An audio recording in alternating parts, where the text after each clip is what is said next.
Olá, eu sou o Dylan Della Páscoa, editor-chefe da agência CMA. Estamos dando início a mais uma edição do programa da agência, o Pré-Fed e Copom, onde a gente ouve especialistas do mercado e tenta decifrar o que deve ocorrer na super quarta do dia 21, quando o Fed e Copom irão definir os juros básicos nos Estados Unidos e no Brasil. Nesta edição, nós contamos com a presença da economista da XP Investimentos, a Tatiana Nogueira. Tudo bom, Tatiana? Tudo bem, e você? Tudo certo. Na expectativa para esse dia, para essa quarta, que deve trazer alguma emoção para o mercado, né? Com certeza. Eu acho que o mercado espera aí muito atentamente as respostas, né, e resultados de política monetária, das decisões de Uhum. política monetária nos Estados Unidos e aqui no Brasil, e além, não só a decisão que vai ser tomada, mas também o comunicado que vai acompanhar essa decisão. Tá certo, Tatiana. Vamos começar então conversando sobre o Fed, que vai divulgar sua decisão mais cedo.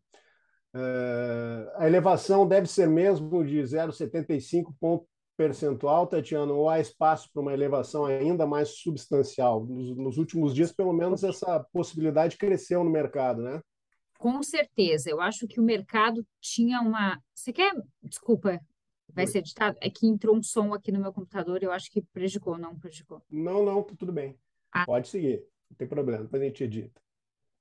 O mercado, ele esperava, né, até a semana anterior, meados da semana anterior, antes da divulgação de inflação lá nos Estados Unidos, esperava aí uma alta, uma elevação na taxa básica de juros nos Estados Unidos entre 0,5, meio ponto percentual, 0,50 a 0,75 ponto percentual. O mercado tinha ainda dúvida se ele ia diminuir o ritmo ou manter o ritmo, né, de alta de 0,75, justamente porque ainda havia sinais de que a atividade econômica seguia forte, principalmente o mercado de trabalho lá apertado, mas era uma expectativa de desaceleração já da inflação. E o que a gente teve, na verdade, foi uma inflação bem acima do esperado na semana passada.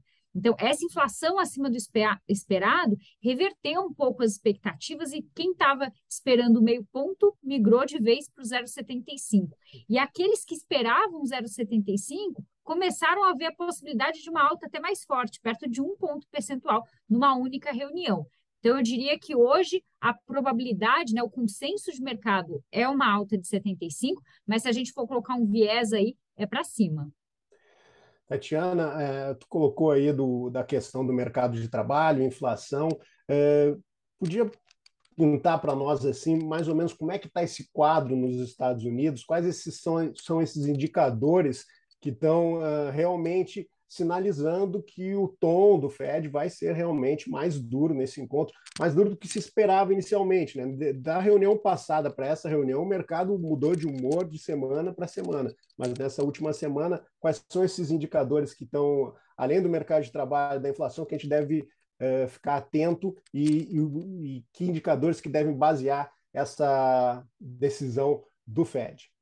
Quando a gente olha para atividade como um todo nos Estados Unidos, a gente olha para crescimento econômico, PIB, lá a gente vê assim, como o primeiro e o segundo trimestre tiveram contração, as pessoas falaram muito de uma recessão nos Estados Unidos. Uhum. Mas a gente deve tomar cuidado em falar o termo recessão, porque formalmente a gente fala aí, né, 2 trimestres consecutivos de contração, mas quando a gente vai olhar por que a economia registrou essa contração, ficou muito pautada em duas coisas. A primeira, uma importação maior do que as exportações. Isso é porque, depois da reabertura da economia, os Estados Unidos volta aí a uma produção depois de algum tempo parado, fechado. Então, tem um efeito aí nas transações que fizeram com que as importações fossem maior que as exportações. E o segundo efeito foram a diminuição de estoques, né? Então, os estoques estavam altos, teve aí uma diminuição de estoques, e aí fez com que o PIB tivesse essa contração. Mas, tirando esses fatores bem pontuais, a economia americana, na verdade, segue forte. A gente ainda vê crescimento, principalmente um crescimento de consumo lá nos Estados Unidos, começou a perder força mas durante a pandemia, os americanos fizeram muita poupança, né? A poupança que a gente chama de poupança circunstancial. Na falta de consumir, principalmente serviços durante a pandemia, as pessoas acumularam essa poupança e hoje, mesmo com inflação alta corroendo o poder de compra dos americanos, eles ainda se veem na possibilidade de consumir. Então, a desaceleração da atividade econômica, mesmo com perspectiva de juros mais elevados, continua lenta. E a gente tem esse mercado de trabalho, como você comentou, que segue forte. Por que os Estados Unidos ainda têm um mercado de trabalho apertado? Muita gente, durante da pandemia, saiu do mercado de trabalho e ainda não voltou. Tem algumas questões ligadas à pandemia, ou as pessoas ainda têm medo de voltar, ou tem alguém em casa que ainda não voltou, está debilitado, mas também porque essas pessoas tiveram um incremento de renda e ainda não se veem necessariamente as pessoas ainda não têm essa necessidade de voltar para o mercado de trabalho. Lá nos Estados Unidos, a cada 2 vagas ofertadas, tem apenas uma pessoa oferecendo emprego. Então, ainda não tem gente suficiente para ocupar todas as vagas. E isso gera não só, né, uma taxa de desemprego baixa, uma procura por trabalho com uma oferta limitada, mas também pressão salarial. Porque se eu tenho poder de negociação, está na mão do trabalhador, Claro. tende a jogar os salários para cima. E é esse o grande medo do Banco Central. Nesse mercado de trabalho apertado, em que a negociação e o poder de negociação está na mão do trabalhador, em um período de inflação alta, a gente pode começar a ver uma espiral inflacionária nos salários, os salários começarem a subir e contaminar a inflação. E é essa inflação que o Banco Central mais teme, porque é a mais difícil de se combater, aquela que vai requerer mais juros para jogar a inflação para a meta de novo lá na frente. Tatiana, além da decisão do Fed, claro, tu já até colocou isso, que o mercado se atenta muito aos comunicados e pronunciamentos. O que a gente pode esperar da fala do Powell após a definição dos juros? Ainda muita cautela? Muita cautela, e eu acho que ele vai reafirmar no comunicado dele a fala que já foi anterior, que ele já falou que o Banco Central americano vai fazer o que for necessário para levar a inflação para a meta. E por que essa fala é tão forte? Porque lá nos Estados Unidos, diferentes de outros bancos centrais, inclusive o Banco Central brasileiro, que tem um único mandato, um único objetivo, que é levar a inflação para a meta, nos Estados Unidos tem um duplo mandato, que é levar a inflação para a meta, mas também manter uma taxa de desemprego, de emprego estável e tentar atenuar o impacto de política monetária na economia e principalmente no emprego. Então, ele vai olhar para esses 2 fatores. E, normalmente, quando a elevação de juros é muito rápida, a atividade econômica acaba sentindo. Os juros sobem muito, o mercado imobiliário lá sofre, a bolsa perde, e aí começa a ter um impacto mais acentuado na atividade, principalmente primeiro industrial e depois comércio e serviços. Então, o Banco Central americano, Fed, sempre olhou para isso com muito cuidado. E é justamente por isso que o mercado era um pouco reticente em fazer projeções muito altistas e muito Uhum. abruptas de política monetária, de aperto monetário nos Estados Unidos, porque ele ia olhar também para a atividade. Nas falas recentes, o Powell, que é o presidente do Banco Central lá, já vem falando, olha, eu vou fazer o que for necessário olhando para a inflação. O que isso traduz para a gente? Olha, enquanto a inflação não desacelerar, eu vou continuar subindo juros, apesar e mesmo que a atividade comece a dar sinais mais claros de desaceleração. Então, a gente espera que esse comunicado traga uma mensagem reafirmando esse compromisso de levar a inflação para a meta, não necessariamente em 2023. Hoje a inflação americana está muito alta, então vai ser um trabalho muito árduo levar a inflação já para a meta, que lá é de 2% no ano de 2023. Mas pelo menos aí em meados de 2024, a inflação está orbitando perto de 2%. Esse é o compromisso do Banco Central. Então, na tua avaliação, Tatiana, essa elevação, provável elevação, claro, da quarta-feira, não deve ser a última do Fed nesse ano.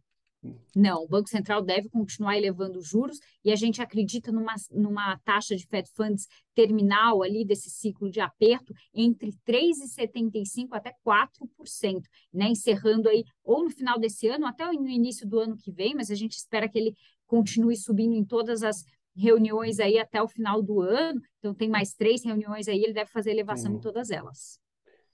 Tatiana, passando então agora dos Estados Unidos para o Brasil. Na última reunião do Copom, houve uma certa surpresa com o tom do comunicado, sinalizando a possibilidade de uma nova alta, mas a maioria do mercado aposta que o ciclo terminou e que na quarta-feira, após o fechamento do mercado, o Copom divulga às 18 horas, após as 18 horas e 30 minutos, vem uma taxa Selic sem alterações. Essa é a tua opinião, a opinião da XP?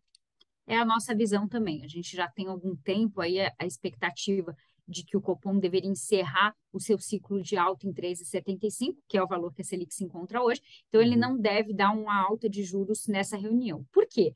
Porque na reunião passada, ele comunicou que estaria próximo ao fim, na iminência do fim desse Uhum. ciclo. Ele poderia dar um último ajuste de menor magnitude, que seria de 0,25, e de lá para cá, o que a gente acompanhou foram notícias de neutro para mais benigno no cenário inflacionário. Por quê? A gente viu lá fora, né, dados de preços de commodities caindo, uma normalização das cadeias globais de suprimento também mais rápida do que o esperado. Então, isso deve favorecer a nossa desinflação, que a gente tem uma parte da inflação brasileira que é importada, né, de bens comercializados, que acaba vindo tendo uma pressão lá de fora. Então, isso deve ajudar.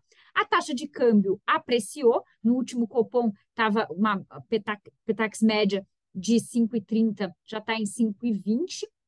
Além disso, a gente teve uma surpresa inflacionária corrente bastante grande, né? O corte de impostos em combustíveis, telecomunicação, energia elétrica, além dos cortes promovidos pela Petrobras recentemente, jogaram os preços para baixo. Então, a gente teve 2 meses já de deflação no IPCA e a gente projeta mais uma deflação no mês de setembro. Então, a inflação corrente caiu, acabou impactando as expectativas de inflação, que também caíram tanto para esse ano quanto para o ano que vem. Então, um conjunto de informações que impacta as projeções de inflação do Banco Central, todos vieram, quase todos, vou falar disso, Sim. vieram num cenário um pouco mais otimista, mais benigno, jogando as projeções para baixo. O único indicador, a única variável que joga aí um pouco as projeções para cima, atividade. A gente foi surpreendido com uma atividade no segundo trimestre mais forte, e os indicadores que a gente tem até aqui também mostram, mesmo que numa desaceleração, mas a atividade econômica desacelera de uma forma mais lenta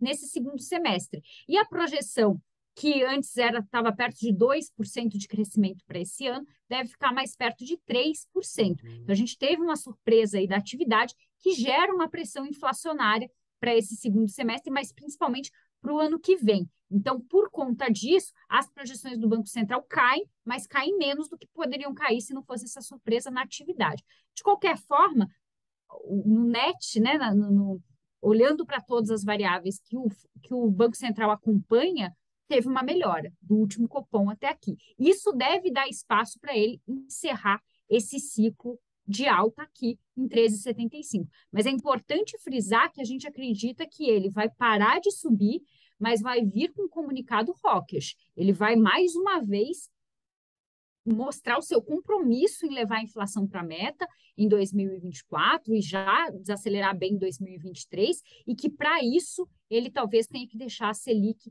nesse patamar alto por mais tempo. Ele quer, na nossa visão, o Banco Central, mesmo que interrompendo o ciclo agora, ele quer sinalizar para o mercado não começar a precificar corte já no início de 2023. Espere um pouco mais, porque a gente vai esperar ver de fato uma desaceleração na inflação do ano que vem para começar esse novo ciclo, que a gente acredita vai ser um ciclo de corte de juros, mas só em junho de 2023. Em junho, é isso que eu ia te perguntar, porque na realidade a gente tem esse cenário melhor nos indicadores, mas a gente vê que nas últimas declarações, tanto o presidente do Banco Central, o Roberto Campos Neto, quanto seus diretores, eles adotaram uma postura bem cautelosa, né? Quer dizer, sinalizando ao mercado que podemos encerrar esse ciclo, mas reduzir juros ainda vai mais um tempo. Junho, né, que vocês estão projetando. A gente espera aí o início do corte, do novo ciclo de corte, em junho do ano que vem, cortando juros aí nas todas as próximas reuniões, levando a Selic para 10% no final de 2023. Então, esse cenário que a gente tem é condizente aí com as nossas projeções de desaceleração da inflação mais acentuada de alimentos. Alimentos deve aí começar a entrar numa zona mais benigna, as condições climáticas devem permitir, além dos preços lá fora caindo, e também de bens industrializados, que sofreram, subiram muito durante os anos de pandemia. O nível de preços não deve ter um recuo muito grande, mas em variação, pelo menos, para de subir. E aí a gente fala tanto de bens semiduráveis, duráveis e não duráveis. Então, desde o automóvel ao vestuário, itens de higiene pessoal, de limpeza, todos aí esses bens que compõem esse grupo bem heterogêneo, que é o grupo de bens industriais, eles devem permitir, aí é um dos vetores de desinflação para o ano que vem. E por que o Banco Central ainda fica cauteloso? Porque justamente os grupos de serviço, né, que tem um peso de 35% dentro do IPCA, esse grupo ainda não mostra sinal nenhum de desaceleração. O grupo, os serviços na atividade econômica tem surpreendido bastante para cima, avançado, e agora com o auxílio emergencial, na verdade o Auxílio Brasil, em R$ 600 esse ano, e possivelmente, né, o nosso cenário base é de manutenção desse valor no ano que vem, além aí de benefícios, outros benefícios aí, o crédito ainda segue forte, mesmo com a alta de juros, no primeiro semestre o crédito ainda foi forte aqui no Brasil, isso tem surpreendido com uma inflação de serviços mais alta. E o Banco Central, mesmo com a inflação como um todo desacelerando, ele vai esperar para ver os núcleos de inflação e principalmente a inflação de serviços desacelerando para iniciar esse ciclo de corte de juros. E na nossa visão, esse grupo começa a desacelerar mais acentuadamente no meio do ano que vem. E é por isso que a nossa visão é de que o Banco Central só vai ver espaço claro para cortes em junho. Tatiana, muito obrigado pela entrevista, te agradeço pela disponibilidade e vamos ver o que nos reserva essa quarta-feira. Essas quartas-feiras desse ano que têm sido de Fed e de Copom têm sido de bastante nervosismo para quem trabalha no mercado, né? Sem sombras Bom, de dúvidas. Obrigada. que isso. Eu conversei com Tatiana Nogueira, da XP Investimentos, economista da XP Investimentos, e eu volto a lembrar a todos que estão nos acompanhando que na quinta-feira eu volto a conversar sobre os resultados, se confirmam essas expectativas que a Tatiana colocou aqui para nós e os seus impactos no mercado. E lembrando que a Agência CMA está com uma nova programação de vídeos e de produção nas nossas redes sociais. Eu peço que vocês acompanhem, sigam nas nossas redes sociais, se inscrevam no nosso site e também no nosso canal do YouTube para entender os movimentos do mercado. Até a próxima.